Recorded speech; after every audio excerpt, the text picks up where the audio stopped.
Guy Martin is a third-generation lorry mechanic from Lincolnshire. Started on lawn mowers at 6-year-old. And then 12-year-old, moved on to trucks. Used to bike to work to go work with my dad. Could not get to work fast enough. I'm still the same now, I think. He's also a world-famous motorcycle racer who loves the dangers of competing on the roads. As a mechanic, Trick as you like. he's fascinated by the era when British workers and extraordinary feats of engineering made this country great. The Industrial Revolution. That's when we was like the leaders in the world, wasn't it? Bar no one, really. We was the boys, weren't we? So, in this series, he's going to find out how we did it by getting stuck into 6 major restoration projects around the UK. He'll have to work like the grafters of the past. It was the normal thing to be doing 12, 14, 15-hour days, that sort of thing. And I think, yeah, that's all right. There's nothing wrong with that. He'll follow in their footsteps to learn about their way of life That's all right. and the dangers they faced. Put some heat off that. Day in, day out, thought we're getting killed. Risky business. We've got it cushy now, haven't we? If it wasn't for those boys, what, 150 odd years ago, we wouldn't be in the position that we're in now. We can't forget what those boys did, can we? This is how Britain worked.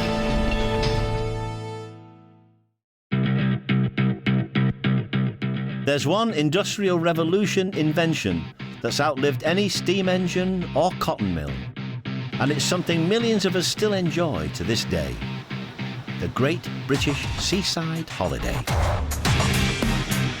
And here we are in Llandudno. Llandudno. Yeah. And that's where the original Victorian holiday resort. Yeah.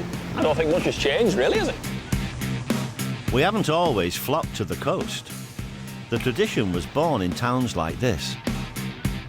In the 19th century, thousands of workers transformed this Welsh mining village into one of the first holiday resorts, complete with the latest attractions. 150 odd years that's been there. She's doing all right, isn't it? Yeah. It's a fantastic piece of Victorian engineering, isn't it? Eh? But Llandudno's attractions are under continuous assault from the wind and the waves, and keeping them in shape is a big job.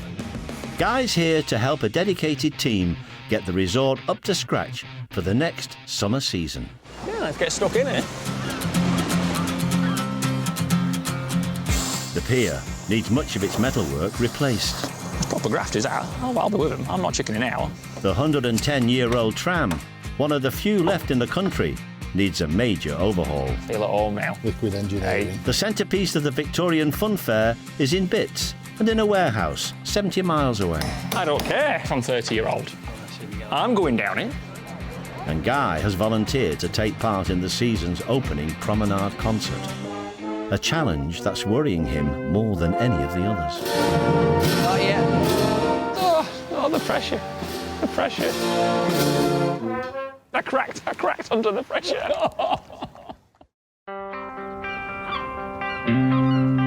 It took us a long time to fall in love with the seaside.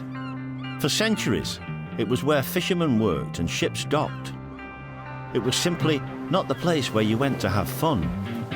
But then, a strange new idea began to catch on. Right, so 1750 was the year. Dr. Russell, bit of a celebrity doctor, you know, like a Hilary Jones of today. He'd been researching the benefits of seawater for 25 years. And he said it's very beneficial to the glands. I don't know what your glands are, but anyway, it was good for him. It was good for him. So every man and the dog knew about the benefits of seawater. And that's where the seaside job took off. I best go give it a whirl.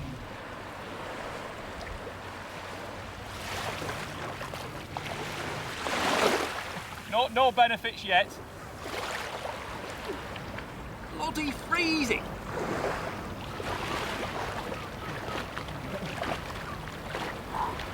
Oh, we're all right. Yeah, my glands feel fantastic.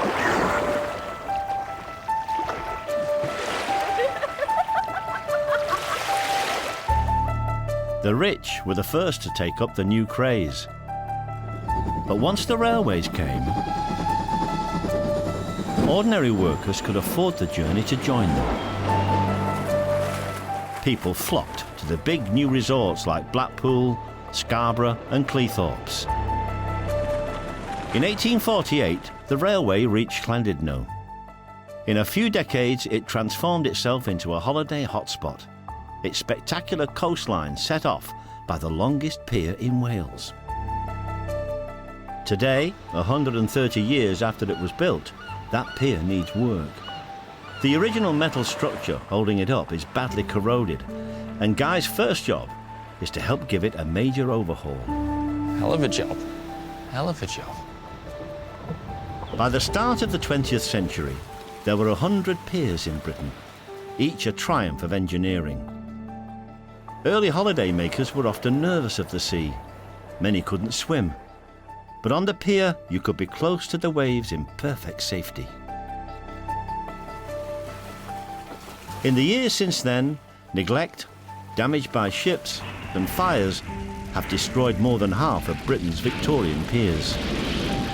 Llandudno's is one of the few that survived. But if it's to stay intact for another 150 years, it needs serious attention. Guy's here to help replace metal frames under the pier's deck. Orange overalls. Hang on. New helmets. Hey? Ready for action though, eh? What do you think? Right. Oh, get me tea. It's December and the temperatures drop to -5 degrees centigrade. Working under the pier means starting early and finishing late to avoid the high tides. But it's all in a day's work for the specialist construction team that Guy's joining. Oh!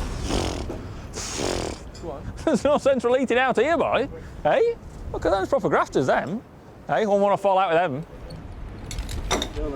They wouldn't have had this gear on 140 years ago, would they? I don't think so. Proper hardcore, them. Yeah. Well, I think you boys are hardcore, though. Come and do it. We're not hardcore, we're soft. Come on then. The pier's deck is held up by a complex web of support beams. The team need to replace the corroded ones with galvanised steel lattice girders. Each one needs to be bolted into place by hand. Guy will be working with project leader Paul Dixon. Swing, lads. The majority of the pier's metalwork has been in place since it was built in 1877. Well, this has been up for 140 odd years. You know, none of them bolts are going to come undone. That's the idea. You burn them all out, thresh them out, clean them all up, grind them up, and then get your new stuff down. Guy and Paul have to knock the rust off the old Victorian beams with hammers before they can use blowtorches to cut through the metal. If you're burning rust, the rust just explodes. So you need to get rid of the rust so you can burn straight into the metal. That's just rust, you see. Proper involved job. Get it wrong, you're knackered. You know, you're getting wet, aren't you? You know, if you got wet in there today, boy, you're not going to last long, eh?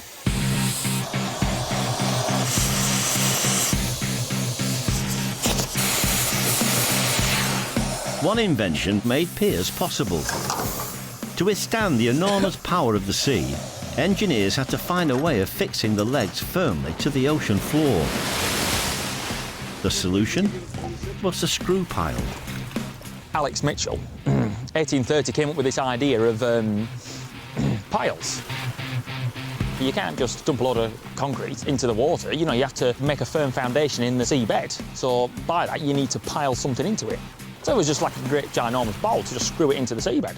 Screw it into the seabed, screwed it down about 11 foot for these, and yeah, and started building on top of it. Llandudno Pier sits on more than 400 of these piles.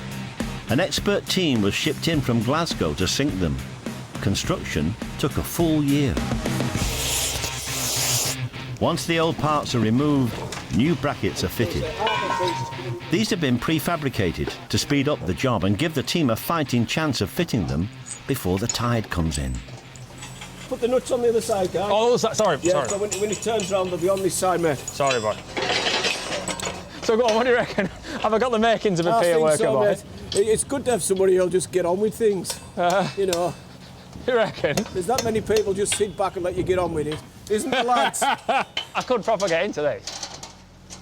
And you can see where you've been, can't you? That's right. End of the day, Yeah. I've loved it. do my other things because it's a bit dangerous, you know, whether it's racing, whatever, I'll go do that because it's a bit dangerous. You know, but if I can combine a bit of danger with work, well, I think that's even better. The construction team may be armed with a wide array of modern equipment, but to get the brackets in place, they still rely on a tool as old as the pier itself. What do you call it? Podger. Podger? Podger, yeah. Why is it a podger? What's that for? What it is, if your rolls are lined up, you put it in. And you can, like, lift it and... I'll take this top across. Yeah. Can you get a bolt in that top now, guy? Yeah, no, well.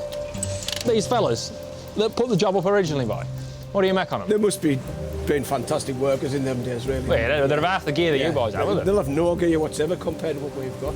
We've got spider cranes, all the burning gear. Yeah. You know, electric spanners to tighten everything up in that way. They'll have had nothing of this. I know like that. No.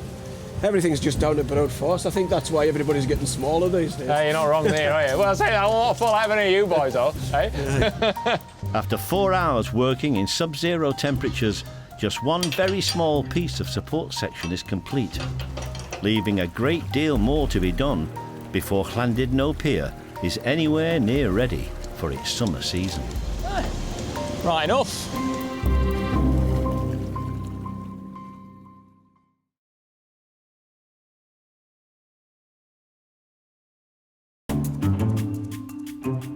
This is Llandudno, once known as the Queen of Welsh Resorts. Guy Martin's here to help get essential work completed on the town's attractions in time for the all-important summer season. While the tide's in, work on the pier has stopped. So Guy's headed into town to do a bit of research of his own. And he's found just the place. We're here at the Queen Vic. You see a few Queen Vics, don't you? So we'll go and ask them. There's a few pictures in here, so we'll go and ask them, see what they reckon. So come on. Come on.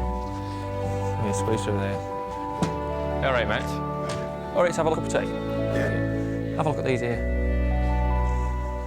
Have a look here, come on. Have a look here. Not the clearest of pictures. You see this man here? Bit of a smile on his face. She's flattened some grass in her time, hasn't she? Hey? In 1871, another Victorian innovation gave coastal resorts an extra boost.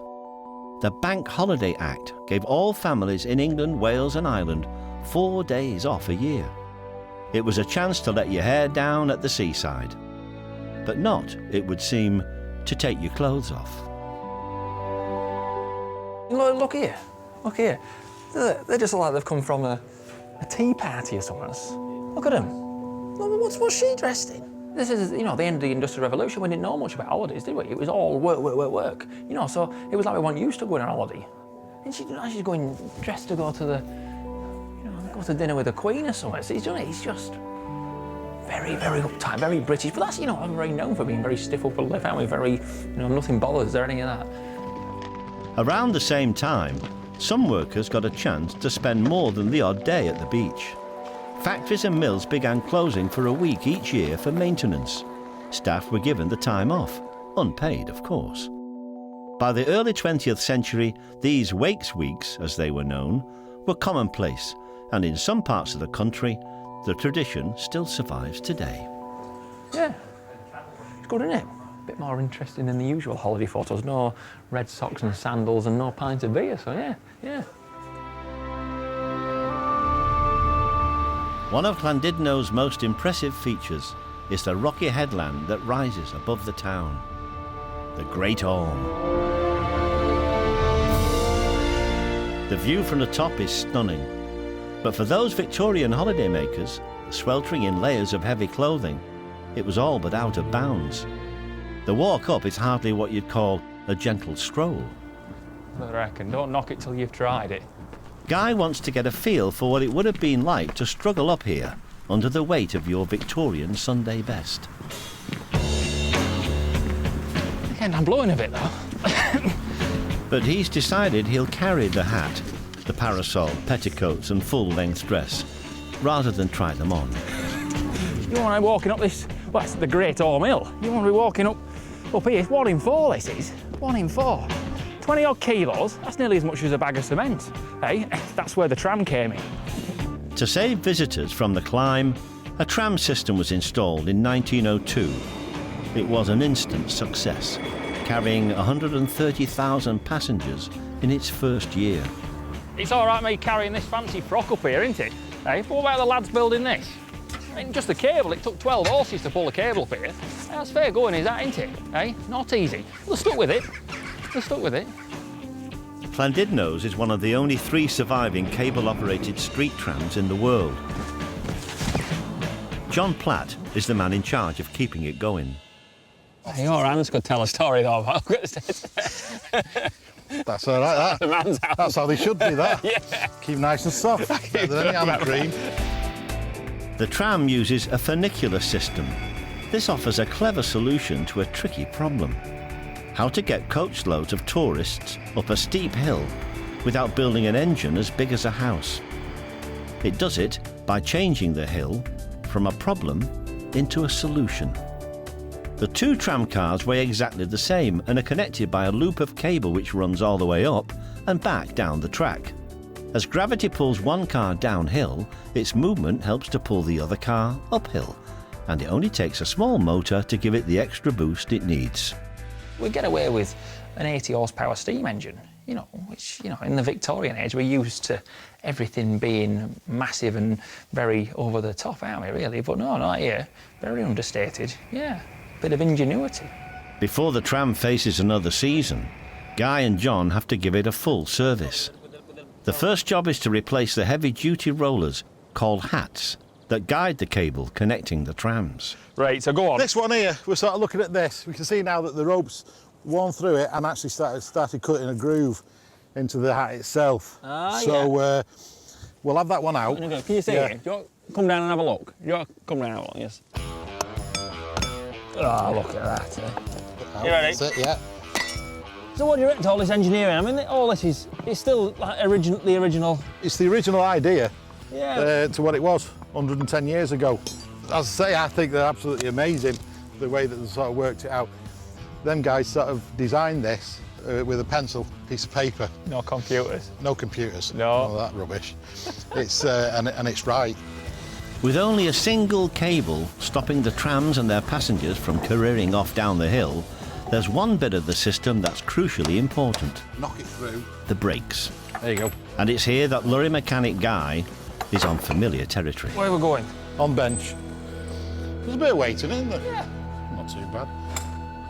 Right. I'll get some new brake shoes while you fix them up. Cheers, boss. Just think if a cable broke, oof, you know, it's 9 tonne these weigh, you know, with a lot of fork on them, it's going to end in tears, one way or another, isn't it? So you have a safety brake system, anything goes wrong, you handle to pull, stops the thing dead, everybody happy. The old worn-out metal brake shoes are removed and a brand new set are fitted. There we go. So that has a fair bit of wear on it, hasn't it? That's got a lot of wear on it, that has now, yeah. Are you happy enough? Yeah. You're right. Yeah, we're going to take this back to the tram now. Good man. A bit more metal in it now. A bit more weight in it. Yeah. Once lined up, the new brakes are ready to go. They'll last for 10,000 miles, but on the busy Great Orme, that means only 3 seasons. As long as you're happy with it, I'm happy with it. Yeah. Guy's got one more job to do before he and John can reattach the wheels and the new brakes to the tram. We want it smothered in with grease, though. I'm your man for that. Want some job. grease on it. Go on, where is it? I'm impressed with the way this is preserved, absolutely spot on, just as she was. I feel at home now. And just how everything's kept, you know, and how the tidiness of the workshop. I like a man with a clean workshop. Yeah. Look at that, it's military precision is all that. And then the enthusiasm of the lads here, you know, dead into it. But that's the, you know, wherever we go, doing this whole thing, you know, it's the enthusiasm of the people still keeping it on, and that's what we need to keep going, isn't it? Lovely, listen to that. Job's a good one. The trams may now be ready to go, but work on the structure of the pier is still a long way from being finished, and Guy's back with the team to complete some of the low-level work. It's a bit cosy. All right, boy. All right, Paul. He's fitting crossbars to tie the upright supports together to stop them twisting. Put them tight with your hand, then just give them a good bat.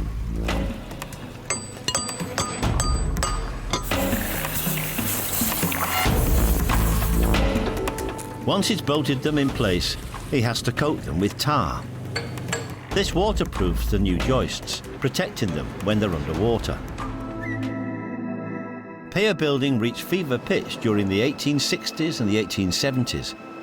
Every self-respecting resort had to have one. At least 2 major piers were being built each year, and constructors were in high demand. Like much of Victorian industry, it was dangerous, hard graft. 16-hour days, 6 days a week, were common across the board. One Victorian reformer took it upon himself to save the workers, but his efforts met with a mixed reception. And even today, he has his critics. Robert Owen, have you heard of such a man? He was an MP, 1810 the year was. He said, we're all working 2 hours, we need to alter the days. He was saying we should have 8 hours at work, 8 hours recreation, and then 8 hours sleep. What sort of man would say that, eh? This country wasn't built on 8 hours work, was it? You don't work 8-hour days, You don't do 8 hours. No. I mean, me personally, I think that's where today's economic downturn started, really. 8-hour days, I don't agree with them. I'm sure the fellas that built the original piers, I'm sure that's what they were doing. Yeah, you work every hour that God sends. That's what this country was built on. Whoa!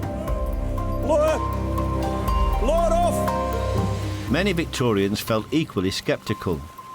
Industrialists ignored Owen, and they ignored the increasing protests of their workers. Just slacken that nut off first, guy. It wasn't until 1847 that a 10-hour day became law, and that was just for women and children.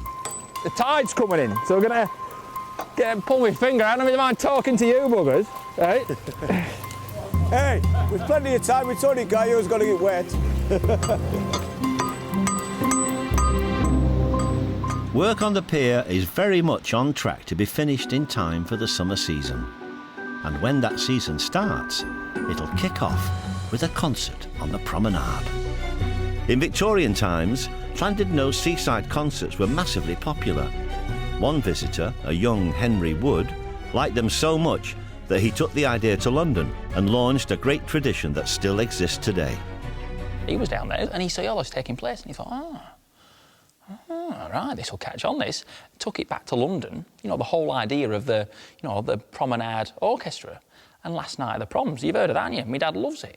Yeah, and you think Last Night of the Proms, well, it's the Last Night of the Proms, isn't it? Well, no, Promenade.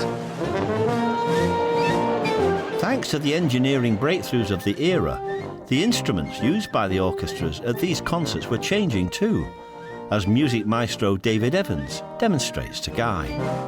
Very cleverly, they invented this valve system. When you push the valve down, a series of little holes opens in the valve and adds this section of tubing. So when you're playing there without pressing any of the valves, it's not adding any of these separate None pipes at in all. there at all. So the air is just going in there, round the pipes, And then out. exiting there. Yes. Right, but when you press that, it diverts the... Air into an extra section of tubing. Then I can play scales and things, you see.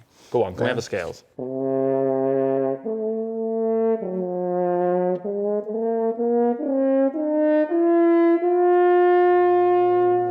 I'll show you the inside of the piston valve if you like. Yeah.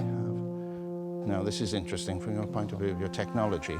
It's awfully like a piston valve for a steam engine, isn't it? Yeah. New technology didn't only make these instruments possible, it made them cheap to manufacture too.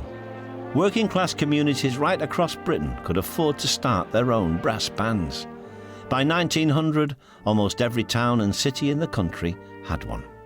This was a picture of Llanelli Town Band in 1890, and this man standing here is my great-grandfather, Right. and he was a steel worker. Was he? And he couldn't read or write, Could he not? but he could read music. Is that right? He signed his name with an X. Couldn't read and write, but he could read music. He could read music. Guy's keen to follow in the footsteps of the millions of workers who learned an instrument and joined a band. He wants to play in the Promenade concert at the start of Llandudno's summer season. However, there is one rather major problem. He doesn't have a musical bone in his body. Morris's tour bus broke down in Grimsby, and I was on a breakdown. I repaired that, and I think that's about the height of my musical skills. So he's decided to steer clear of the more complicated stuff and is going to become a drummer. He'll be trained for his performance by timpani expert Dr. Dewi Ellis-Jones.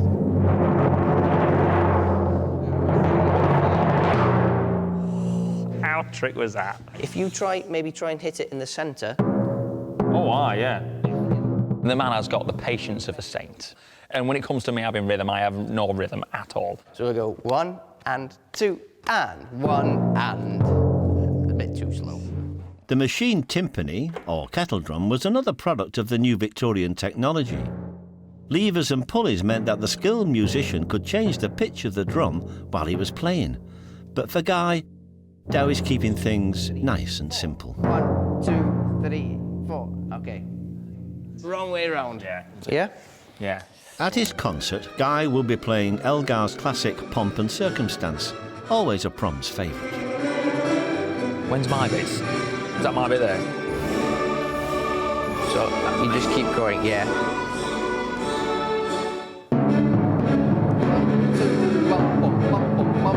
Oh, I owe it to them. I owe it to them. You know, they're like all the grafters, whether they're miners or there was textile workers, whatever there was. I owe it to them to persevere with it, and I'm not going to give in. I'm going to master it.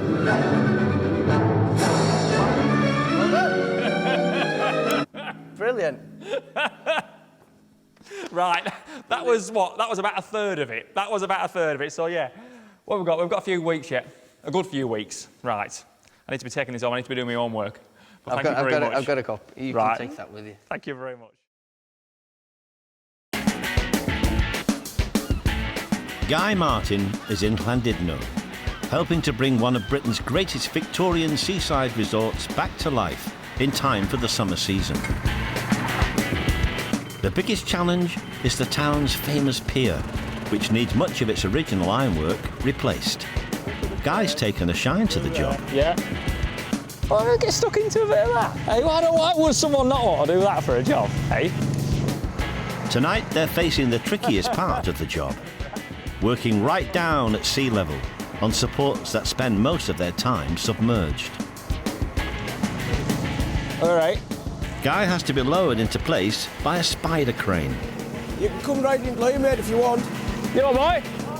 He's working against the clock with Paul Dixon to remove 2 corroded crossbars before the tide rises and they disappear again. You've managed, what, 10 years without going swimming?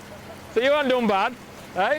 I have to use the carabiners and the ropes to get me in a comfortable position for burning. She's not warm, was it? She's not warm. And then, yeah, get burning away.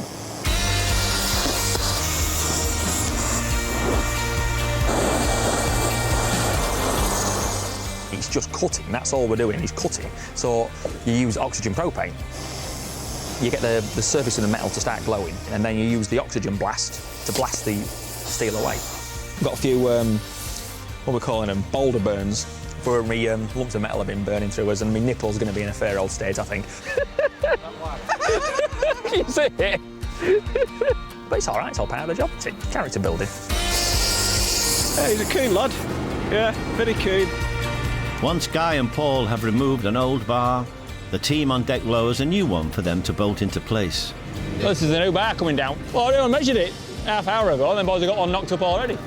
By the time they've finished, they'll have replaced 24 bars along the half-mile length of the pier. I think it's just going to have to come down a bit further to get under my bloody ropes, boy. Yeah. I didn't drop out. You can't keep 140-year-olds pier alive. Yeah, all in a good cause, isn't it? Hey?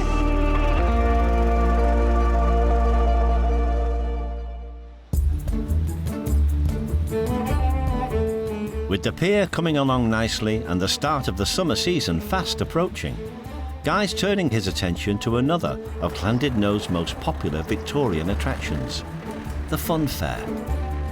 He's visiting a workshop in Warrington. It's managed to preserve many of the era's most popular attractions. Guy's come here to find a classic children's fun fair ride, but on his way in, he gets distracted by something a little more adult. Hang on. There we go. Right. Oh, heck no, I was smooching now. Oh, heck. This is a mutoscope, or what the butler saw. Oh, heck. We're only halfway through the story. I best put another penny in. Another penny in. The mutoscope, I thought, you know, you kept putting your pennies in and turning the handle. It was just a lot of pictures, flick fashion, like a flick book.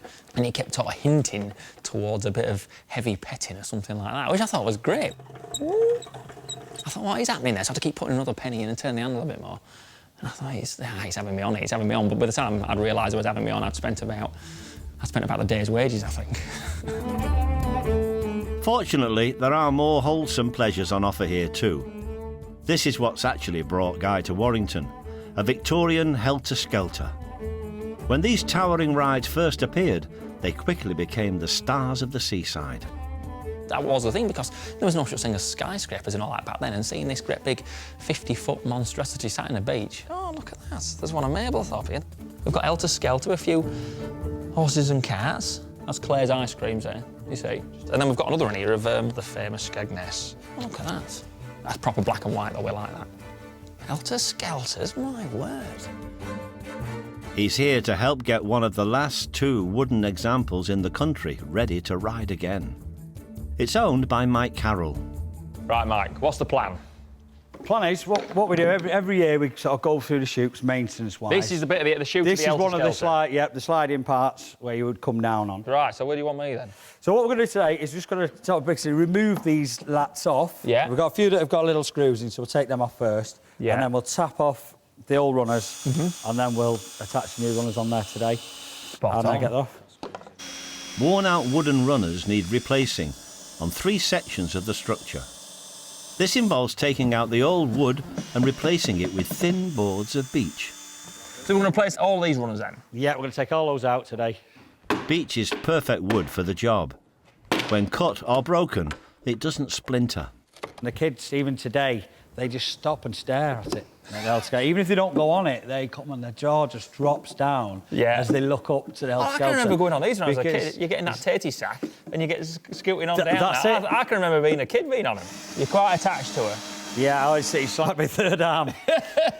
Certainly lost without it. You would? Yeah.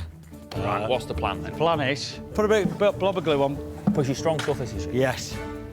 I've only just learned today that it was like an old English word, just meaning chaos. Is that right?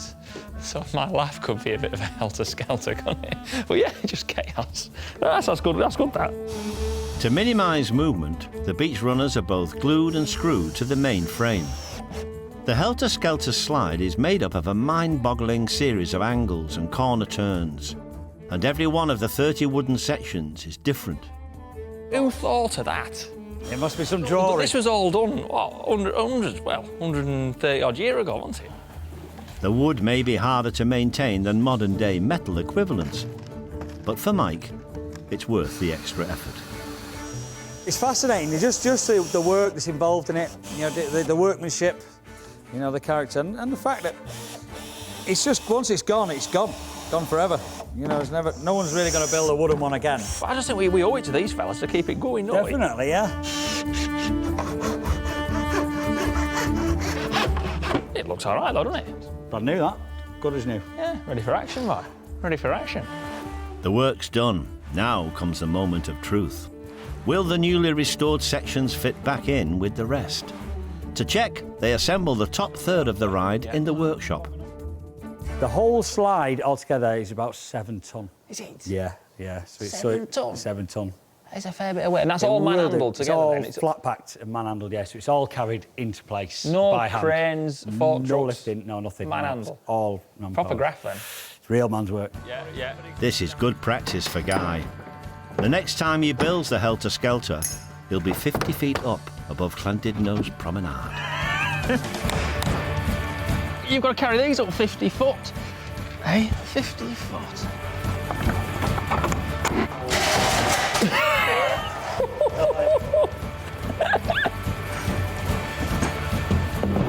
I don't care if I'm 30-year-old. I'm going down it. Do you still go down it? Oh, yes. I'm not scared of heights. There's me saying that. But when I'm having to do this 50 foot up in the air, yeah, it might be another story. OK, this is the one that we've just done the side on there, Guy. Yeah. So we'll try that into position, make sure. Oh, look at that, lovely. Can I go down it? I've slide down.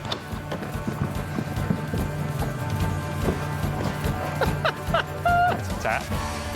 I'd have paid me £1.50 for that. Spot on. Now we're talking, eh? Right, you wait till we get a 50-foot high. Llandudno is now almost ready for its summer season. The engineering work on the 130-year-old pier is finished. But as any self-respecting Victorian would tell you, it's all about appearances. Yeah, it's all right doing the donkey work, all the burning, the cutting, the lifting and all that, innit? It's all right doing that. The finishing touches as well, isn't it? You need to get them jobs right. You know, it's like a bit of a testimony to the fellas back, you know, a couple of 100 years ago. You know, this was their week away. You know, so we owe it to them to keep it going, don't we? We hear the same names over and over and over again, don't we? Brunels, your Arkwrights, Abraham Darby. We could keep coming out with these names all day, can't we? You know, but no one mentions the grafters. They've never been mentioned before. And if it weren't for them boys, none of this would have happened. Britain would not have had an industrial revolution. In the morning, the crowds will hopefully flock in to enjoy a proper Victorian day at the seaside. But before he can relax along with them, Guy's got his own personal ordeal to get through. Oh, I have drums to be practicing on. Yeah, I've got a lot of learning to do there.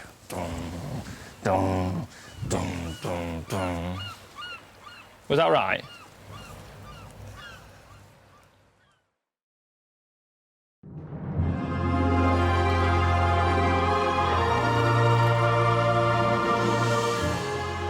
Over the past 4 months, Guy Martin has been in Llandudno in North Wales, helping to prepare its original Victorian attractions for the new summer season. He's got stuck into some serious engineering work on the magnificent 130-year-old pier. He's ensured the tram system is safe to carry passengers up and down the Great Orme. You ready? That's it, yeah. And he's helped to restore an original Victorian fun fair, so it can set up once more on the Promenade. After all the graft, Llandudno is ready for a big day. Oh man. Oh man. First thing in the morning, Guy's already hard at work building the Helter skelter. Where do you want me? Yeah. The easiest job in the world, Guy. It's a dangerous 4-hour job. What's it like, Guy? It's slippy. Right, shall I get up on there? Yeah. Just like the fairground workers of the past, you need strength and a head for heights to manhandle heavy panels up to the top of a 50-foot tower. Spot on. Yeah, brilliant. This is one of only 2 wooden Helter skelters left in Britain, and it's the crowning glory of the fair. Looks the part, doesn't it? Looks the part. Next to it, some original steam-powered rides are being prepared. We're on a galloper. That's what we're on. Galloping horses and galloping chickens. I didn't know chickens galloped. Well, you do now, don't you? Steam was first used to power attractions in 1868. It allowed for bigger and more impressive rides. 125-year-old it is, though. Looks a treat, doesn't it? Looks a treat. They're original, 100% original. Steam-powered. And we've got the organ. We're just coming up to the organ. It's like a new one, isn't it? Like the day it was built. Each wooden horse took a craftsman 10 days to carve. The quality of finish was second to none, and British gallopers sold around the world. Steam gallopers were more popular in the newly built theme parks of America, but as owner Gary Howard explains, the clockwise direction of travel gives this one away as an original British design. The reason British sets go this way round is because... Go on, we're around in a minute. So go on, what's the reason for him going clockwise? Because in the olden days, when the man had the sword, they was usually right-handed, and you got on your horse that way. You always get on your horse from your left-hand side. That is Look at that, every day's a school day. I like that. Although the Galloper has its own steam engine, the power for its lights is generated by another parked alongside. Go on, touch more. Okay, touch more. Touch more. The Showman steam engine works like a mobile generator does today. There's a dynamo attached to the steam engine's flywheel. As the flywheel spins, that in turn spins a metal coil between the magnets inside the dynamo. This creates a current. which is wired into the galloper to light its bulbs. Look, we've got some light coming. See, look. See, it's come We've on got now. light now. Yeah, I see lights coming on the ride as well. Lights coming on there. Very authentic. We've got no national grid in here, eh? No national grid. It's not going a treat, isn't it? All right, take it on. 100%. 100%. Before the fun fair opens to the public, Guy's got an appointment on the Great Orme. Look at that. The season's maiden voyage for the tram system he repaired. Fire, you bloody noisy buggers. Guy's taken the wheel to carry the first load of tourists into town. Brakes are working a treat. Yeah. 100%.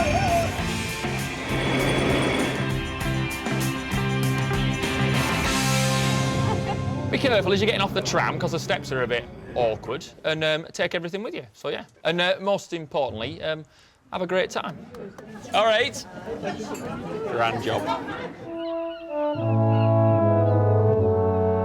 That just leaves one last job. Shirt in, shirt out. Shut in, yeah. Shut in.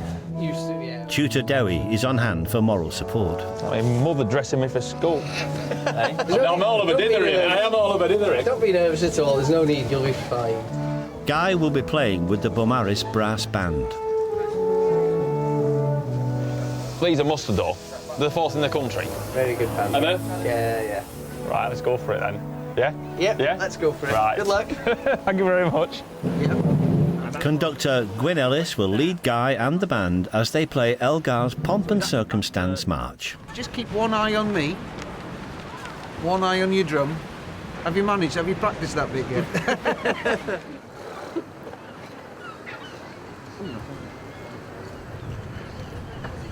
One, two.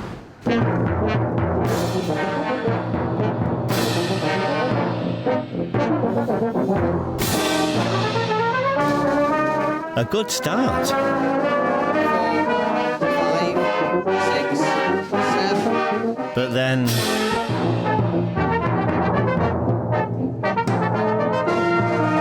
Oh, I just wanted the ground to swallow me up. I did. 6, 7, 8, 9, 10. The pressure got to me. I just wanted to do it right. You know, if a job's worth doing, it's worth doing well. Not yet. at the height of their popularity, there were 20,000 brass bands across Britain. Today, there are still over 1,000 keeping the tradition alive.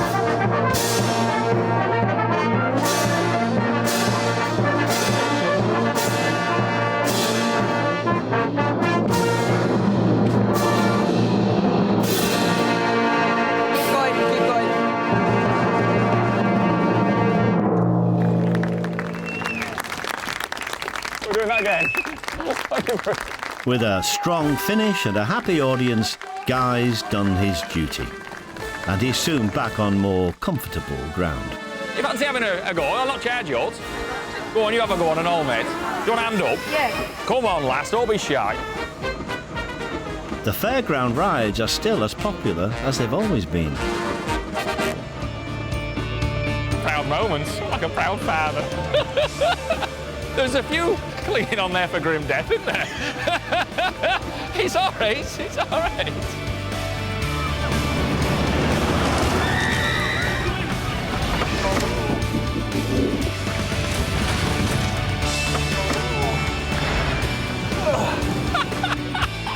She wants to go again. Your dad's knackered, love. You know, you've got all these fancy PlayStations, and what else do kids have now? Facebook.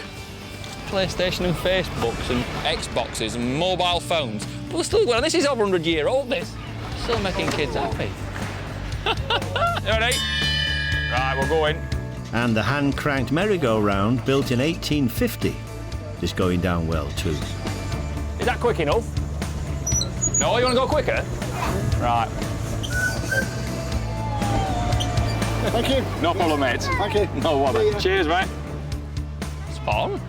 Another happy customer. Do you want a hand down, love? Yes, please. You got it? Yeah.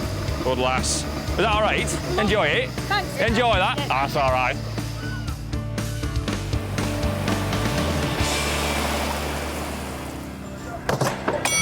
With the fair in full swing, the tram ferrying folk up and down, and the pier safe and sound, Llandudno is back in business.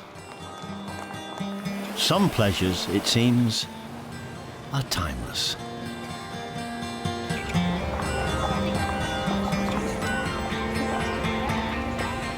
You like the pier? You like coming for a bit of a jaunt up the end of the pier? Oh, definitely. You do? Definitely, definitely. You know, there's a lot to do, a lot to see, and the views are pretty spectacular. It's lovely today, isn't it? No bother. Well, have a good day anyway. And you do. All right. See you. Cheers, love. Yeah, Pier's doing all right, standing strong, isn't it? Yeah, and she's open for business. A few folk about, bit of sunshine. Paint's looking well. Hey? Into her. Everybody happy. Next time on How Britain Worked, Guy restores the magnificent machine that fueled the Industrial Revolution by opening up deep shaft coal mining for the first time. That's it, bit of gentle persuasion. He follows in the footsteps of those early miners. Look at that. Work it cool now, then. And he finds out what dangers they faced. Some heat off that.